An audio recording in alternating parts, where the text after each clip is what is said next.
Hi hello नमस्कार, मी शोभाच्या नवीन रेसिपीमध्ये तुम्हा सर्वांचे स्वागत करत आहे। आणि आज आपण आपल्या चॅनेलवरती भोपळ्याच्या घाऱ्या तयार केलेल्या आहेत, त्या आज आपण बघणार आहे। भोपळ्याच्या घाऱ्या तयार करण्यासाठी आपण लाल भोपळा, पिकलेला लाल भोपळा किसून घेतलेला आहे। कढईमध्ये 2 चमचे आपण तूप गरम करून घेतलेले आहे आणि किसलेला भोपळा आपण कढईमध्ये घालून परतून घेत आहे। तर पहिल्यांदा आपण तुपामध्ये भोपळ्याचा किस परतून घेणार आहे।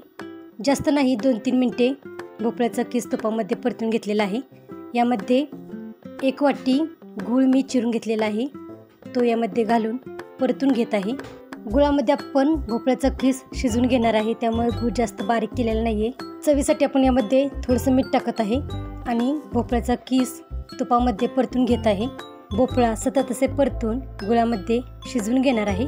तर लाल भोपळ्याच्या पण तिखट पुऱ्या त्याही चॅनलवरती आपण अपलोड केलेल्या आहेत, त्याही बघितल्या नसतील तर त्याही तुम्ही बघा।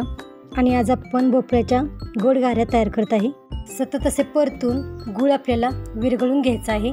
घाऱ्यामध्ये आपण वेलची पावडर टाकणार आहे, त्यासाठी मी वेलच्या सोलून घेतलेल्या आहेत। भोपळ्याच्या घाऱ्या गोड खायला छान वाटतात, यामध्ये मी अजून अर्धी वाटी गूळ घातलेला आहे आणि मोठ्या गॅसच्या आचेवरती आपण सतत असे परतून गूळ वितळून घेणार आहे। सतत असे परतून गूळ आपल्याला वितळून घ्यायचा आहे आणि मीडियम गॅसच्या आचेवरती आपल्याला गुळाचे पाणी आटेपर्यंत भोपळा आपल्याला सतत असे परतून घ्यायचे आहे। 15 ते 20 मिनिटे भोपळा आपण गुळामध्ये शिजून घेतलेला आहे। शिजून घेतलेला भोपळा आपल्याला थंड करून घ्यायचा आहे। शिजून घेतलेला भोपळ्याचा किस आपण एकदम थंड करून घेतलेला आहे। घाऱ्या तयार करण्यासाठी आपण भोपळ्याचा किस परातीमध्ये काढून घेतलेला आहे। यामध्ये आपण चवीसाठी मीठ टाकत आहे आणि यामध्ये आपण थोडंसं जायफळ किसून टाकत आहे। वेलची पावडर टाकण्यासाठी आपण हिरवी वेलची सोलून घेतलेली, त्यामध्ये साखर घालून वेलची पावडर तयार केलेली आहे। त्यातील आपण 1.5 ते 2 चमचे वेलची पावडर यामध्ये घालून एकत्र मिक्स करून घेत आहे।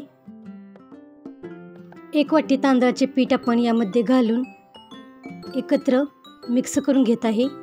1 वाटी आपण यामध्ये गव्हाचे पीठ घालून एकत्र मिक्स करून घेत आहे। तर गव्हाचे पीठ आपण लागेल असे थोडे थोडे करून घालून एकत्र पीठ मळून घेणार आहे। यामध्ये मी अजून 1 वाटी गव्हाचे पीठ घालून मळून घेत आहे।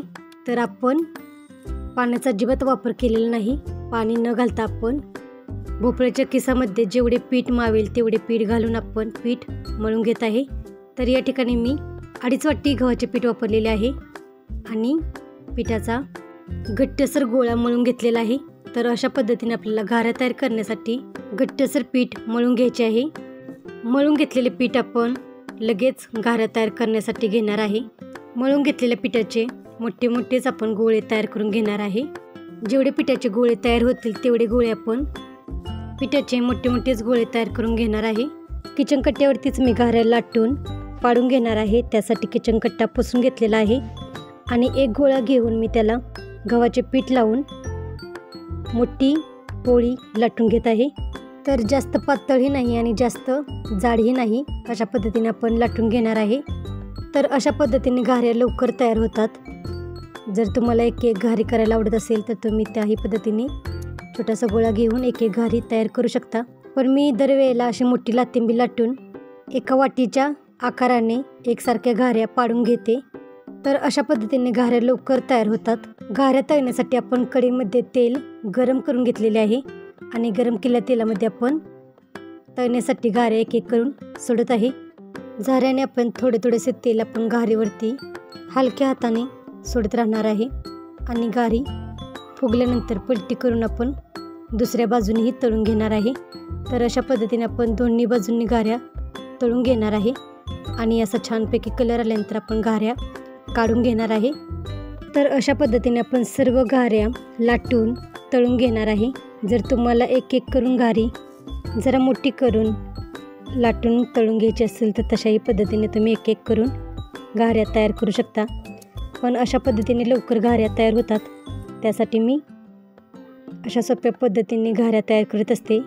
तर आपण आपल्या चॅनेलवरती पहिल्यांदाही भोपळ्याच्या घाऱ्या, काकडीच्या घाऱ्या तयार केलेल्या आहेत आणि आपण चॅनेलवरती अपलोड केलेल्या आहेत। मी दरवेळेला मुलांना खाण्यासाठी लाल पिकलेल्या भोपळ्याच्या घाऱ्या अशा पद्धतीने तयार करत असते। चवीला खूप छान आणि कमी तेलकट घाऱ्या तयार होतात.